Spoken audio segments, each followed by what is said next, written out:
안녕하세요. 송석군 목사입니다. 한 주간 잘 지내셨죠? 오늘은 9주차 시간입니다. 전도서와 아가서까지 시가서 5권을 모두 살펴보고요. 선지서 중에 이사야서를 살펴보도록 하겠습니다.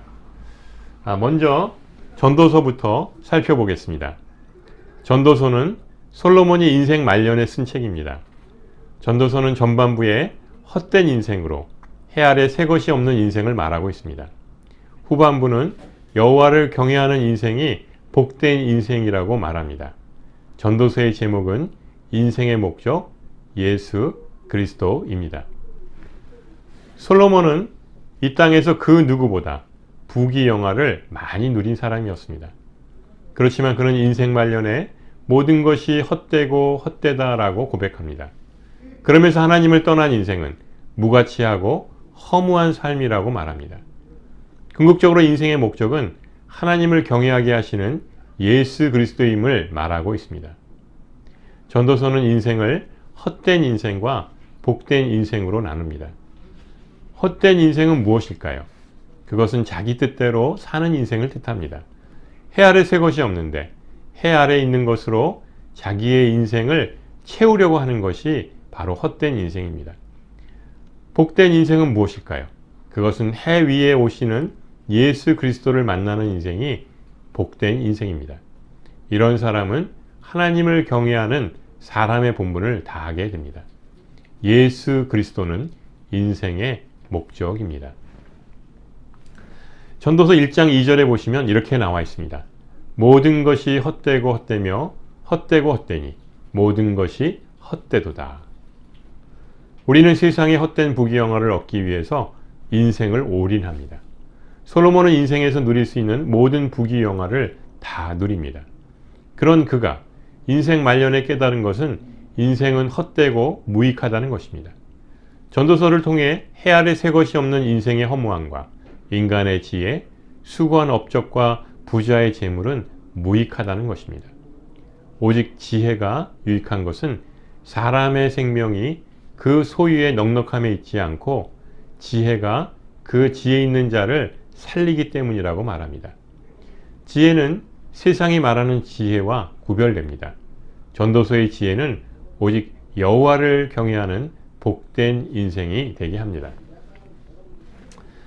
이제 시가서 마지막 책인 아가서를 살펴보겠는데요. 이 아가서까지 5권이 독수리의 몸통에 해당되는 시가서입니다. 아가서는 형식으로 따지면 오페라와 같은 글입니다.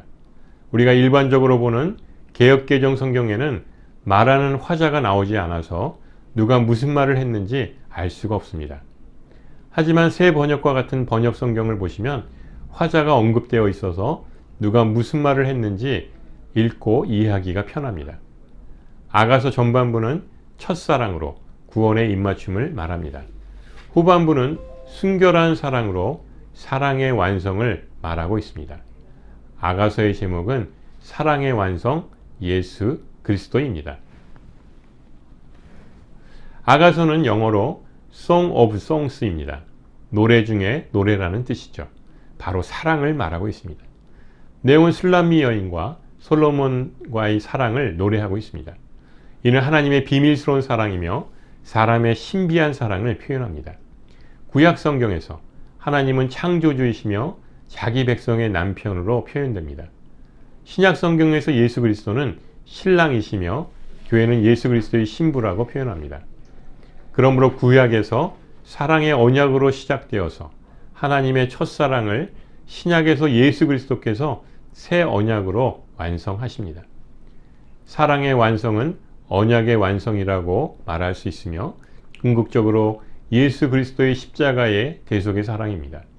아가서는 출애굽기와 함께 6월절에 읽는 책입니다. 아가서가 말하는 사랑은 죽음으로 우리를 살리신 어린 양 되시는 예수 그리스도를 예피합니다. 이 사랑은 십자가의 사랑으로 우리를 살리시고 임마누엘로 함께 하시는 성전으로 완성됩니다. 이제 시가서 5권을 정리해 보겠습니다.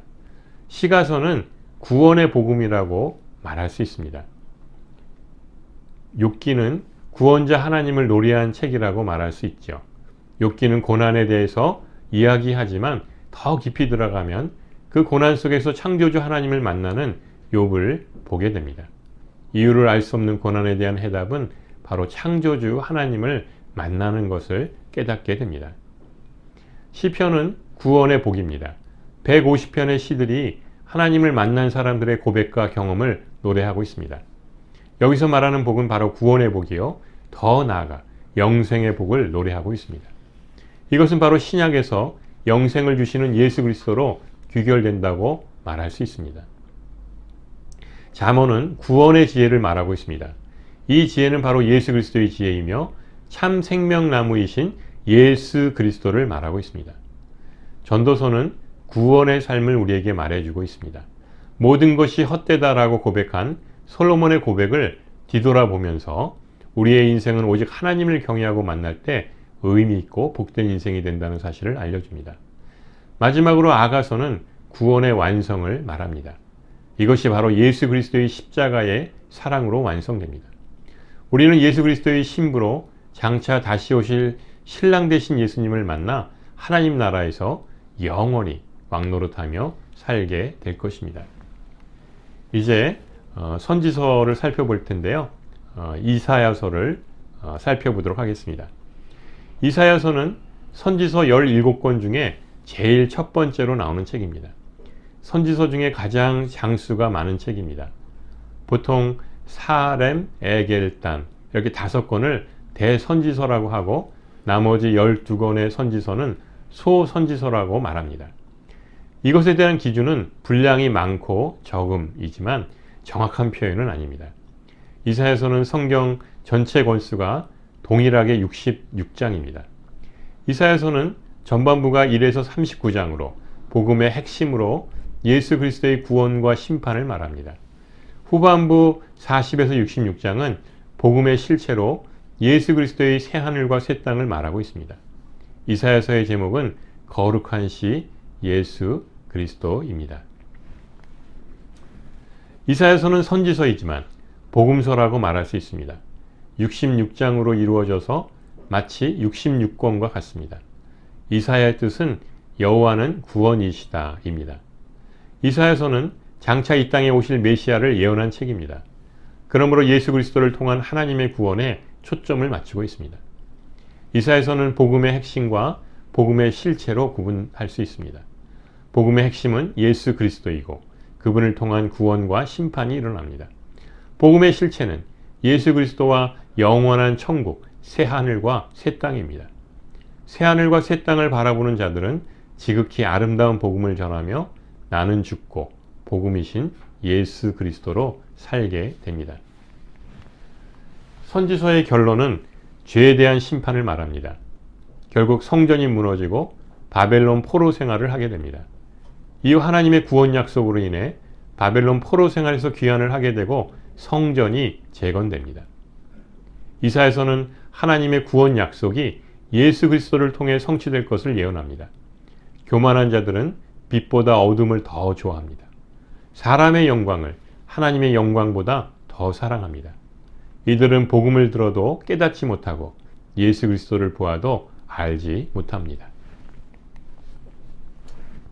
이사야서는 구약 성경 전체에서 메시아를 가장 잘 설명하게 선명하게 보여줍니다. 예수 그리스도를 통해 새 하늘과 새 땅을 바라보게 합니다. 요한계시록에 나오는 새 하늘과 새 땅은 창세기의 아담과 하와 사건을 마지막 아담인 예수 그리스도의 사건으로 종결하는 것을 의미합니다. 예수 그리스도의 탄생과 죽으심, 재림으로 완성될 때 새 하늘과 새 땅을 복음의 실체로 드러내고 있습니다.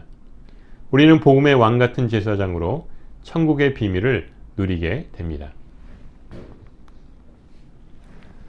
이사야 선지자는 우시야, 요담, 아하스, 히스기야 왕 시대에 60여 년간 사역을 하였습니다. 이때 남유다의 백성들의 형식적인 종교 행위와 우상 숭배에 대한 죄를 지적했습니다. 이사야서 1장 3절에 보면 이렇게 나와 있습니다.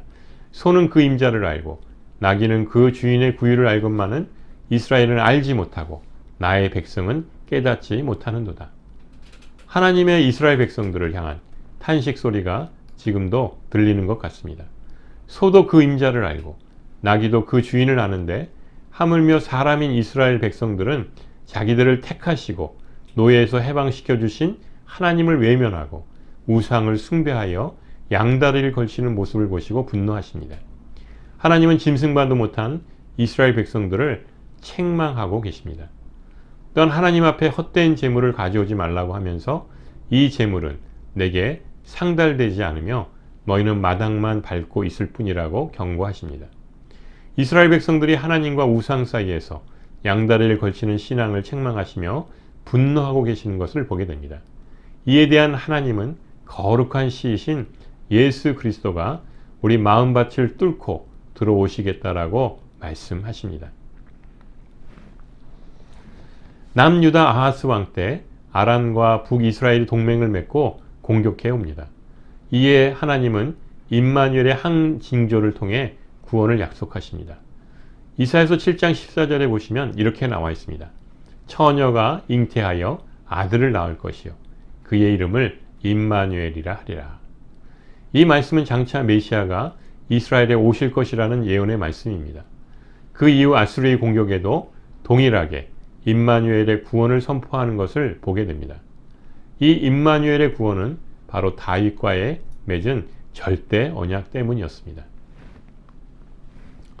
이사야서에는 하나님이 바벨론, 아수르, 블레셋, 모압, 아람, 구스, 두마, 아라비아, 두로 등 열국을 심판하시는 내용이 나옵니다. 이사야서 14장 27절에 보시면 이렇게 나와 있습니다. 망군의 여호와께서 경영하셨은즉 누가 능히 그것을 패하며 그의 손을 폈었은즉 누가 능히 그것을 돌이키랴. 이는 열국의 심판을 통해서 핍박당하는 하나님의 백성을 위로하고 하나님의 구원 계획을 드러내시기 위함입니다. 이사야서 13장은 바벨론의 멸망을 예언합니다. 그런데 이사야의 시대에는 바벨론이 존재하지 않았습니다. 바벨론은 이사야 시대가 아닌 예레미야 시대로서 남유다가 멸망 직전인 150년 후에 등장합니다. 그런데 왜 이사야는 바벨론의 멸망을 말했을까요? 그것은 바벨론은 바로 세상 나라의 표상이기 때문입니다. 성경에 보면 신약 성경의 베드로전서나 또 요한계시록에도 바벨론이 등장하는 것을 보게 됩니다. 이는 바벨론의 그 악이 바로 악의 대표적인 세력을 얘기하고 있고요. 또 세상 나라의 표상이기 때문입니다. 이사야서 20장에 보시면 이사야 선지자가 하나님의 명령으로 3년 동안 벗은 몸과 벗은 발로 돌아다니게 되는 것을 보게 됩니다. 이것은 애굽을 의지하지 말라는 의미입니다. 애굽을 의지하면 아수르처럼 멸망당하고 애굽처럼 수치를 당하게 될 것이라는 것을 퍼포먼스로 알려주십니다. 애굽은 세상을 상징하기에 세상을 의지하지 말고 하나님만을 의지하라는 의미입니다. 우리는 지금 왜 성경을 읽어야 합니까? 성경은 우리에게 우리의 미래를 알려주기 때문입니다. 세상의 종말이 다가올수록 더욱 하나님을 의지해야 합니다. 이사야서를 보시면 종말론적인 심판이 나오는데 이는 역사적인 종말과 우주적인 종말이 있음을 보게 됩니다. 우주적인 종말이 일어나는 이유는 하나님의 언약을 어겼기 때문입니다. 그래서 심판이 일어납니다. 하나님의 종말적 심판과 구원은 이미 옛적에 정하신 뜻대로 예정된 것입니다. 언약을 기준으로 심판과 구원이 발생됩니다. 이사야서 26장 1절에 보시면 그 날이 나옵니다. 여기서 말하는 그 날은 종말의 날을 뜻합니다. 택하심을 받은 백성은 천국에서 새 노래를 부르는데 이는 유다가 바벨론 포로에서 해방될 때 부를 노래입니다. 우리는 종말에 일어날 사건을 현재에서 살아내야 합니다. 그렇게 일어날 것을 알고 있기에 현재의 삶을 살아내야 하는 것입니다. 이는 곧 용서하지 못할 사람을 용서하고 나는 죽고 예수로 사는 삶입니다. 역사적 구원은 역사적으로 일어난 실제 사건을 통해서 하나님의 구원을 설명하려는 것입니다. 또한 종말은 개인적인 종말과 역사적 종말, 우주적 종말을 통틀어 말하고 있습니다. 36장서부터 39장까지 아수르의 사네립이 북이스라엘을 멸망시킨 기세를 몰아서 남유다를 쳐들어옵니다. 이때 유다의 왕은 히스기야이었는데 그의 간절한 기도 가운데 아수르가 물러간 것을 보게 됩니다. 아수르의 공격으로부터 구원하시는 것을 바로 임마누엘로 나타내고 있습니다.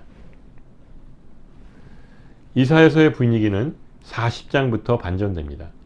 39장까지는 주로 심판에 대한 이야기를 하였는데 40장부터는 소망과 구원에 대한 이야기로 바뀌게 됩니다.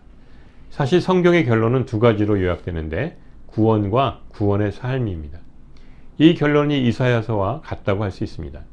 전반부 1장에서 39장까지는 구약적 의미와 같고 후반부 40장서부터 66장까지는 신약적 의미와 같습니다. 특히 후반부는 그리스도의 복음에 대한 내용입니다. 그리스도의 복음은 세상에 갇혀있는 자들을 자유케 합니다. 진리를 알지니 진리가 너희를 자유롭게 하리라.